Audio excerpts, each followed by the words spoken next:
corría el año 2008 cuando comenzó toda esta mierda. Yo era uno de los tantos trabajadores de la policía de Austin, Texas. Y en ese momento, estábamos teniendo muchos reportes acerca de desapariciones de personas.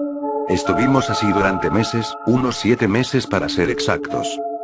Durante esos larguísimos meses, hubo muchísimas desapariciones. Lo raro era que eran desapariciones de hombres de entre unos 23 y 45 años. Cosa poco común en secuestros. Por mala fortuna, nunca encontramos pistas acerca del paradero de las personas secuestradas, ni cuerpos, ni ropa, ni nada. Era como si se esfumasen de la faz de la tierra, todo era muy anormal. Yo tuve que encabezar las investigaciones de dichos hechos. Estábamos en el mes de agosto, y seguíamos fracasando en las investigaciones. No teníamos ni una sola pista, y la gente ya se estaba impacientando por el tema. Estaban todos muy asustados, cualquiera que tuviera dicha edad, podía ser secuestrado y eso hacía que la ciudad se ponga de cabeza. Últimamente, comenzaba a haber secuestros en las otras ciudades de Texas, no solo en la capital, lo cual nos hacía creer que no eran una banda de secuestradores, eran muchas y posiblemente, eran del mismo grupo. Como acabo de decir, los secuestros estaban sucediendo también en otras ciudades del estado. Por ese motivo, tuve que ir junto a un par de mis compañeros a la ciudad de Odessa. Estuvimos en esta un par de días, pero no conseguimos nada. Llegó un punto en el cual, decidí quedarme solo ahí, investigando por mi cuenta, para que los demás policías investiguen en otras zonas del estado. Finalmente, se quedó conmigo un solo policía. Se llamaba Raúl Dos Santos, era de familia mexicana, un muy buen tipo. Los demás policías, fueron hacia otras ciudades, y cada tanto nos enviaban reportes. Llegó el mes de octubre, los secuestros habían bajado considerablemente. Pero haciendo los cálculos, se podía sacar que unas 150 personas aproximadamente, habían sido secuestradas en todo Texas. Odessa, tenía un nivel bastante alto de secuestro, y a pesar de no ser una ciudad grande, nos costó encontrar a los culpables. La policía de acá poco podía hacer, no tenían muchos recursos en ese entonces y nosotros siendo dos, menos podíamos hacer. Como si hubiese sido obra de magia, un jueves 16 de octubre a las 2:30 de la madrugada, si mal no recuerdo, nos topamos con lo que era una de las camionetas que secuestraban en la calle Sunset. Estábamos saliendo junto a Raúl de nuestra casa de alojo en el auto que nos habían prestado, cuando a unos 20 metros vemos como una camioneta vieja color negro estaba secuestrando a una persona. Eran unos 5 hombres, vestidos totalmente de negro, con máscaras y anteojos de sol, y pistolas. Cuando subieron a ese hombre a la camioneta, rápidamente arrancamos nuestro auto y comenzamos a perseguirlos. Fue así hasta llegar a una carretera. Estábamos yendo a una velocidad bastante alta, hasta que en un momento estamos en un cruce, frente a un puente. Cuando pasamos por debajo del puente, vemos que la camioneta estaciona finalizando este. Nosotros al igual que ellos, paramos, cuando comenzaba este.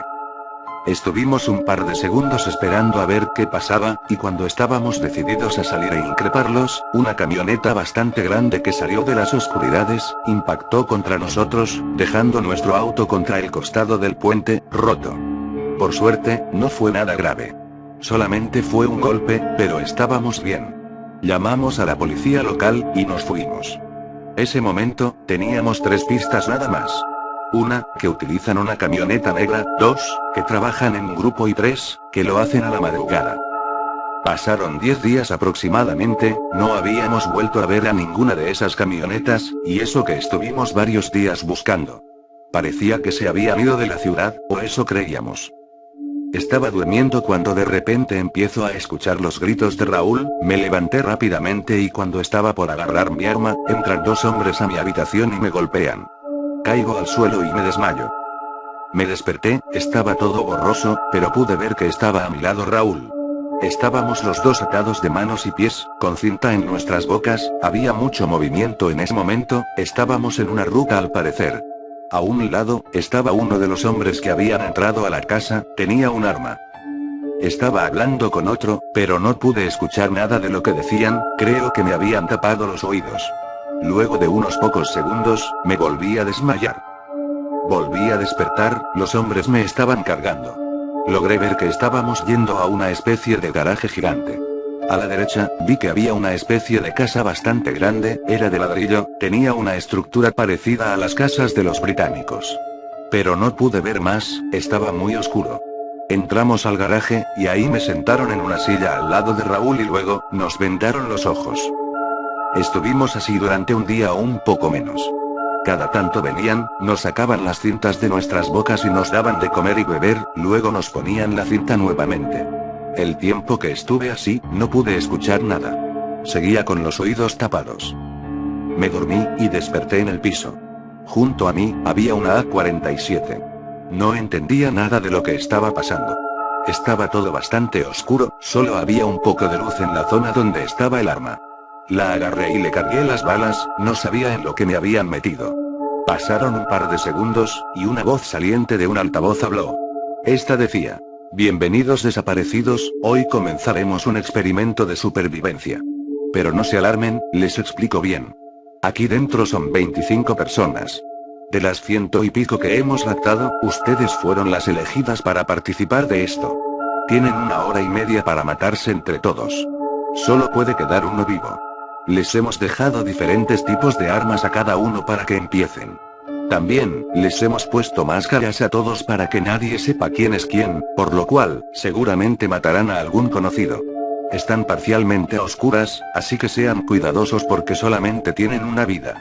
Tienen que protegerla, si mueren, obviamente no tendrán una segunda oportunidad, así que, mucha suerte y que comience la masacre. Al terminar de oír esas palabras, comencé a sentir un escalofrío muy grande, mi vida estaba en peligro y si no mataba a los tantos civiles que se me presentaran, me matarían a mí. Empecé a caminar, veía poco pero a lo lejos, noté a un hombre. No lo pensé dos veces y antes de que él lo intente, le disparé desde lejos, dándole en el cráneo y así matándolo en el acto. Cayó en seco. Rápidamente, me escondí por si venía alguien. De a poco comencé a avanzar, y a matar como podía a los que me encontraba, y fue difícil. Había algunos con armas más pesadas que la mía y lograron herirme en el brazo, pero igualmente pude matarlos.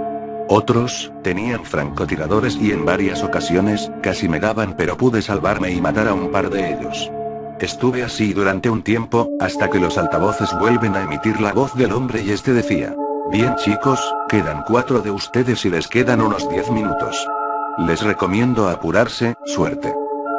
Justo cuando el tipo dejó de transmitir su voz, me encontré con un hombre, fui rápidamente de atrás y lo ahorqué. Había sido fácil encontrarlo, estaba en una zona con bastante luz y encima, se lo veía bastante atento a los altavoces. Quedábamos 3, o eso pensé. A los pocos segundos de estar caminando, escuché disparos y un cuerpo caer al suelo.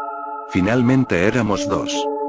Lo estuve buscando por unos minutos, hasta que por fin lo encontré. Empecé a dispararle pero solo pude darle 2 tiros en la pierna, me había quedado sin balas. Este tipo tuvo la misma mala suerte que yo, solo que como tenía un par más de balas, logró dispararme en la zona del estómago con un solo tiro, los demás los erró. Rápidamente, corrí hacia él y comenzamos a golpearnos bruscamente. Pero fui más rápido y logré golpearle muchas veces en la cabeza hasta matarlo. Una de sus manos había quedado agarrada de mi camisa. Cuando quise sacar la mano, para dejarla en el suelo y no molestar más al muerto, me di cuenta que tenía el mismo tatuaje que Raúl. Le quité la máscara, para averiguar si era él, y sí, lo era. El miedo y el instinto de supervivencia, hizo que mate a mi compañero, no lo podía creer. Me largué a llorar encima de su cuerpo, sentía mucha impotencia en mí. Me decía a mí mismo, ¿por qué no dejé que me mate? Soy un idiota. Estuve así durante 1 o 2 minutos hasta que, detrás de mí, aparecieron 3 hombres. Estos, se acercaron a mí, y cuando me di vuelta para mirarlos, me golpearon en la cabeza con un bate.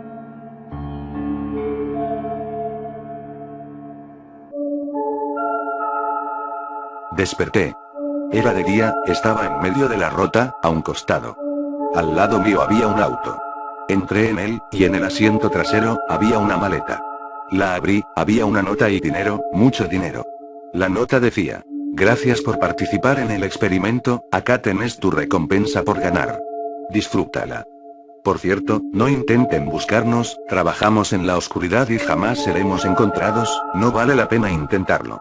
Pronto encontrarán los cuerpos de las personas faltantes, los cuerpos de las personas que tienen una sola vida.